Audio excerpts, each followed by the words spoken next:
Pas nggali itu yang masih ngejejer, kain kapan masih putih. Kain kapan apa masih putih baru 80 cm.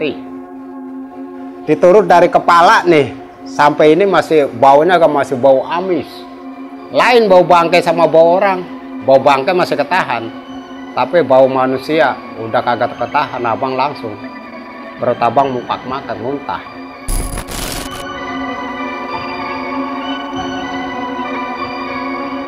Bang, tolong suruh sampurnain. Pocong, bang, ngejar-ngejar saya dulu tiap malam. Maaf aja. Kalau abang, hati abang itu mah terserah atasan. Terserah Pak Lurah. Sebenarnya mah istilahnya honor 200.000 per bulan itu kagak sanggup deh. Orang punya keluarga mah.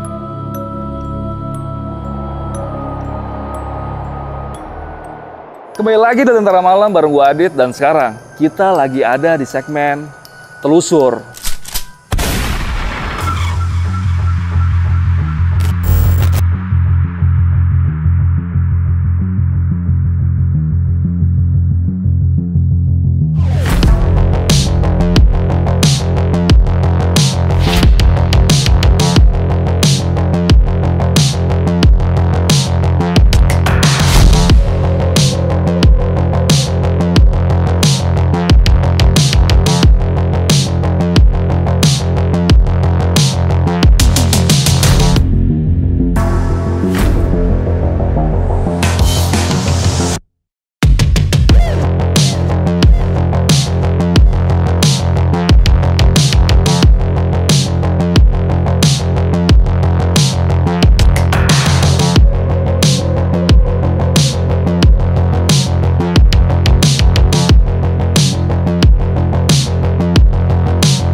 Seorang penggali kubur adalah satu profesi yang saat ini sudah sangat jarang digeluti oleh kaum-kaum milenial.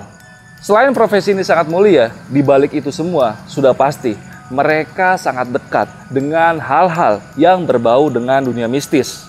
Seperti yang kita tahu, pemakaman adalah salah satu area yang kita tahu semua bahwa tempat itu adalah tempat yang cukup angker. Seperti yang ada di belakang gua ini, sekarang gua lagi ada di salah satu pemakaman yang ada di daerah Jakarta Utara. Di episode 3 Telusur kali ini, gua akan mengajak kalian mengenal salah satu penggali kubur yang bernama Pak Rasja. Gua akan mengajak kalian untuk melihat keseharian dari Pak Rasja, dari dia di rumah sampai ke pemakaman, tempat dia mengais rezeki sehari-hari. Dan pastinya, gua akan menyuguhkan kepada kalian kisah mistis dari seorang penggali kubur. Jadi gua akan minta cerita dari Pak Rasja selama dia menjalani profesi sebagai seorang penggali kubur. Jadi kalian wajib banget tonton video ini sampai habis, jangan ada yang di skip, cukup skip iklannya aja.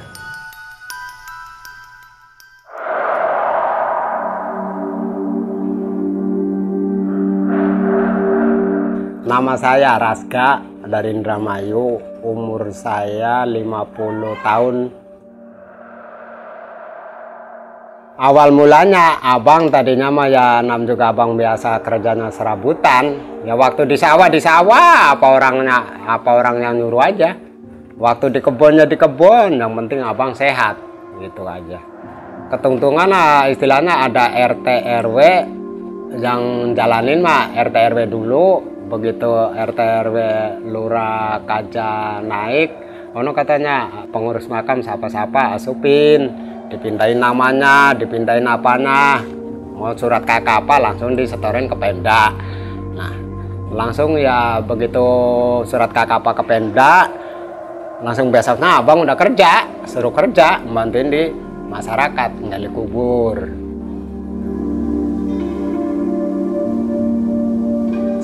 Sejak berapa tahun dah, yang penting ada dah 10 tahunan. Dan juga abang dipercaya sama masyarakat warga Jalen, suruh bantuin masyarakat, ya diambil hikmahnya aja.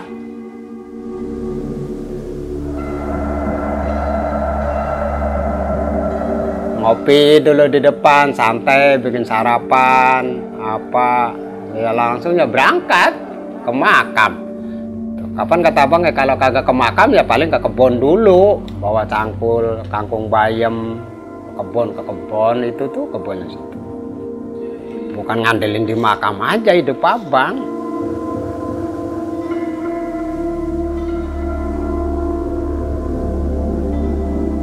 Pertama kan keranda nyampe kan harus istilahnya sebelah kulon dah kata abang, mah kagak apa-apa sebelah kulon.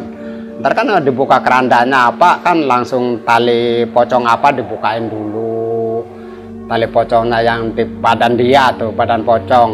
Langsung biar diturunin kan enak. Ya sampai langsung ke liang kubur itu harus dibukain lagi tali pocongnya biar kagak ada talinya. Ya langsung muka dibuka, kaki dibuka, langsung diiringin dah, disuruh nyium tanah. Udah langsung dipasang papan apa, langsung udah ditutupin tanah. Waktunya aja, misalnya orang banyak ya paling ya dari pagi dari jam 7 ya paling minimal kelar jam 10-an dah kelar. Ya bangsa 4 jaman dah kelar. Dikerjain berapa orang lu? Ya rame-rame. Nah, iya rame-rame. Kapan abang membantuin masyarakat? Misalnya kagak ada yang gali ya urusan pengurus makam yang gali.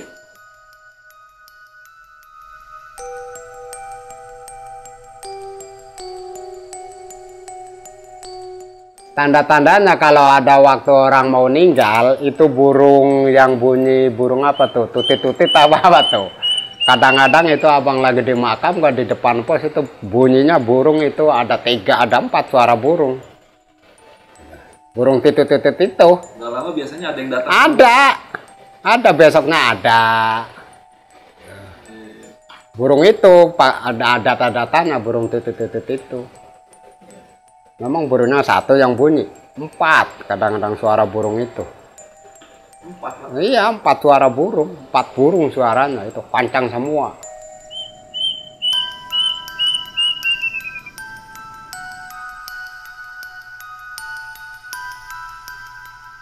Ada cerita dari Parasja yang membuat gua itu cukup tercengang, di mana ketika dia sedang menggali satu makam yang masih baru, tetapi baru dia gali 80 cm dalamnya, dia sudah menemukan kain kafan yang terbujur di bawah tanah.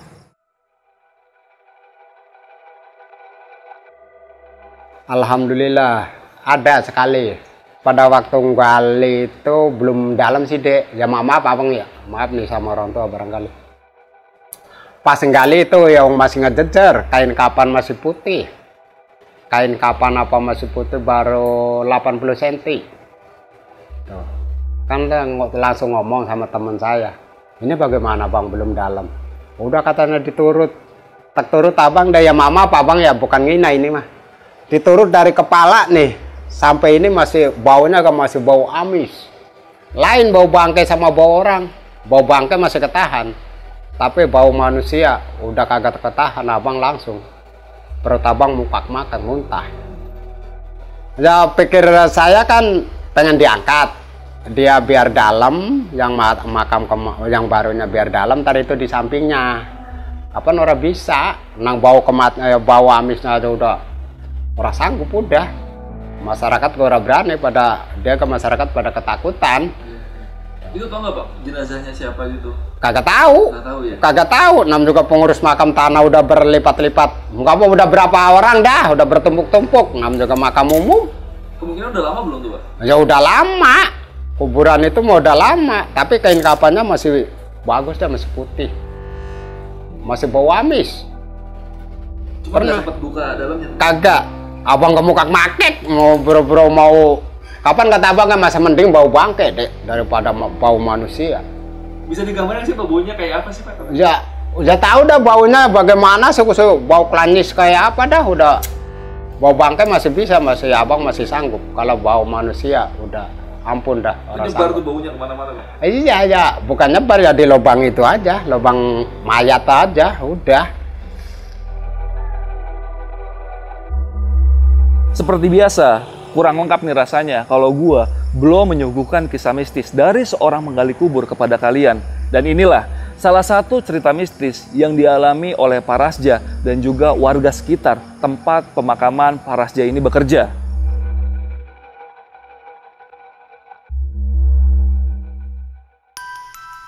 Mama kalau kayak gitu istilahnya pernah pada waktu COVID. Ada sih orang gondrong, abang nih maaf ya, maaf Bu. Itu ibu-ibu itu kena COVID padahal mah kata lakinya penyakit asma. Nah, orang disolatin mayit kan, langsung dikuburin, langsung ditutup tanah. Itu besoknya nam juga orang gila kan jarang-jarang tidur, yang di Jatimas itu. Dia yang dikejar-kejar mah. Iya, sama sosok pocong. Orang gila, bukan mas yang dikejar-kejar pocong itu, bukan. Gara-gara orang disempurnain, orang disolatin. Nah, orang gila udah seminggu bilang sama abang. Udah orang gila kan nam juga abang mah biasa. Ada rokok ya bareng, ada kopi ya bareng. Abang mah tak ambil hikmahnya, cukup berapa dia yang gila. Dia bilang, "Bang, apa kata saya, Dek? Abang yang temen abang no, kan jangkung juga. Bang jangkung yang tingginya mana? No sebelah kulon. Memang apa, Dek? Saya mau bilang sama dia," katanya. Langsung orang gila bilang sama dia, "Bang, tolong suruh sampurnain pocong, Bang, ngejar-ngejar saya dulu tiap malam."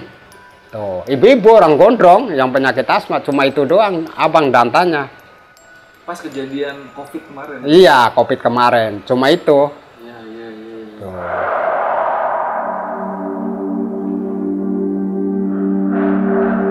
Di sesi interview bagian ini, gue cukup tercengang nih akan cerita dari Pak Rasja, di mana Pak Rasja pernah menguburkan seseorang yang terkenal ahli agama. Tetapi ketika dikuburkan, jenazahnya ini kondisinya menjadi kurang baik. Dan sebaliknya, ketika Pak Rasja ini menguburkan seorang ibu-ibu yang berprofesi sebagai pemulung, menurut Pak Rasja ini adalah salah satu jenazah yang paling baik yang pernah dia kuburkan. Berikut cerita lengkap dari Pak Rasja.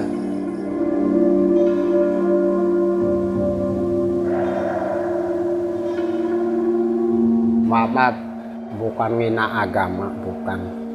Semua agama bagus.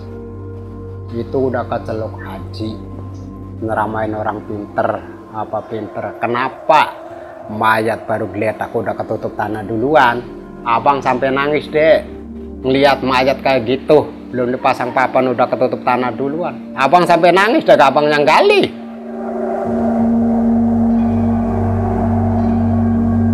Tapi yang lain-lain ya mama, kapan kata bang, maaf lagi. Biar orang susah, istilahnya biar orang susah. Tiap hari mau purongsokan nenek-nenek dah. Tiap hari mau purongsokan apa? Ninggal nenek-nenek dari atas ke bawah licin. Bagus, bersih, nggak ada apa-apa. Itu abang berarti salut. Sama itu tuh salutnya. Tuh. Tiap hari nenek-nenek mau purongsokan. Kenapa pas ninggalnya abang yang gali dari atas ke bawah? Bersih. Pernahnya apa? Kalau waktu nggali nih deh, maaf ya, orang itu kan tekun, sholat apa tekun. Saya nggali ini harumnya lain, harum minyak wangi. Pernah, kalau harum minyak wangi pernah, abang pernah tak alamin. Tanahnya yang bau? Iya ya, abang lagi nggali gak baunya bau harum wangi gitu, minyak wangi. Bagaimana sih minyak wangi?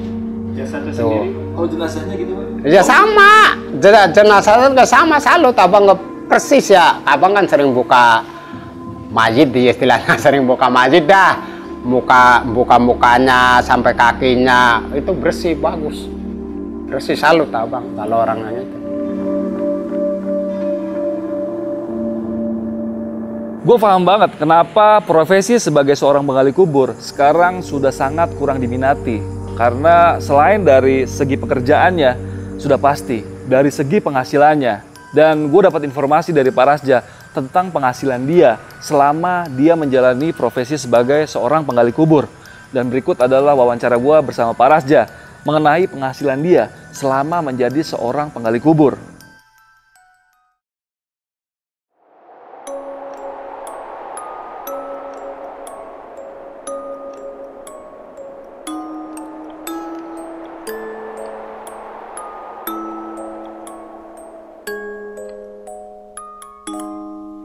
maaf aja.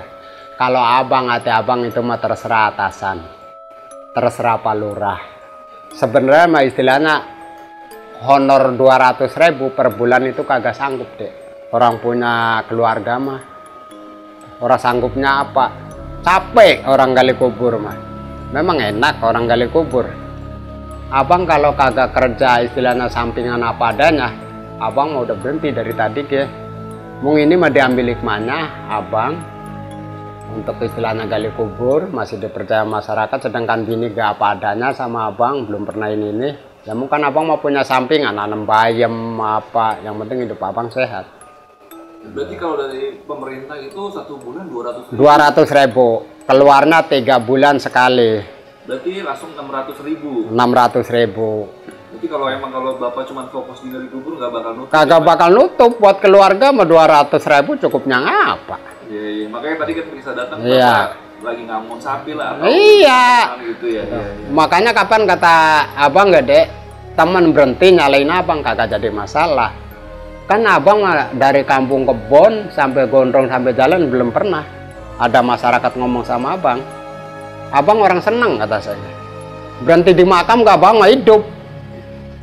Sampliaran punya, kebonan ada. Yang penting abang sehat, tak pinta. Udah cuma gitu doang. Kan teman mah berhenti dari makam, nganggur. Emang kagak nganggur? Kapan kata saya abang cari musuh mah di Indramayu aja. Ngapain hidup di jalan? Di jalan mah cari persaudaraan, cari kekeluargaan. Gitu doang abang mah. Tapi 200.000 dari pemerintah Pak? Iya dari Pemda. Iya. Nah kapan bersyukur aja, abang mau bersyukur aja, ngapain sih? Yang lagi dipercaya sama masyarakat. Iya. Kapan masyarakat mah istilahnya, alhamdulillah dek, orang yang ngerti mah. Abang kan tadi ngalih sama temen abang tadi. Temen abang nggak jujur juga, kagak mau, makanya udah urusan situ katanya sama orang mau dibawa-bawa. Ya udah, jangan mah kalau abang yang ngerti ya ngasih buat beli rokok-rokok bae mah dari masyarakat.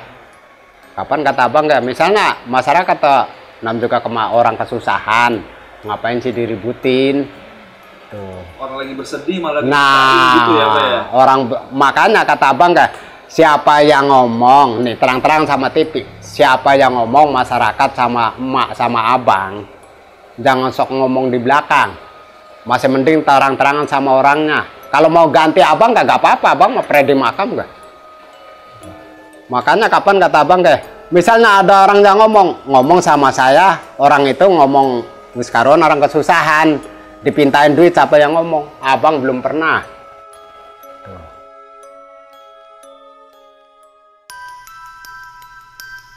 Oke, itu tadi hasil interview gue bersama Pak Rasja mengenai penghasilan yang ia terima selama menjalani profesi sebagai seorang penggali kubur. Dan gue berharap banget nih ke depannya pemerintah atau pihak-pihak terkait lebih memperhatikan lagi orang-orang yang bekerja sebagai seorang penggali kubur atau yang berada di area pemakaman. Karena gue rasa kalau orang hidup dengan gaji yang cuma segitu, itu sangat berat banget. Apalagi kita udah hidup di era milenial seperti ini. Sudah pasti gaji dengan nominal segitu sudah sangat kurang. Tujuan gue kenapa minta untuk disejahterakan, itu karena gue sering banget nih denger kalau di pemakaman itu sering banget terjadi pemungutan liar. Apalagi kita tahu, kalau orang lagi sedang ada di pemakaman, itu udah pasti kondisinya dalam saat lagi sedang berduka. Dan gue berharap, jika nanti para pekerja yang berada di pemakaman itu disejahterakan, pemungutan liar yang terjadi di area pemakaman sudah tidak ada lagi. Dan semoga setelah video ini gue upload, salah satu dari pihak terkait, entah itu pemerintah daerah atau pemerintah pusat, ngelihat video ini dan hatinya terketuk untuk mengangkat derajat dari orang-orang yang berprofesi sangat mulia ini. Oke, itu tadi sebagai penutup dari video telusur episode ketiga kali ini yang berjudul Penggali Kubur. Jadi buat kalian yang suka sama konten-konten seperti ini, kalian bisa lihat di video Lentera Malam yang episode ke-1 dan kedua di segmen telusur. Dan kedepannya juga kita bakal terus bikin segmen telusur ini di 2 minggu sekali setiap bulannya. Jadi minggu pertama dan minggu kedua setiap bulannya kita ada episode baru dari segmen telusur. Yaudah, gue rasa malam ini videonya cukup. Gue Adit dari Lentera Malam izin pamit. Bye.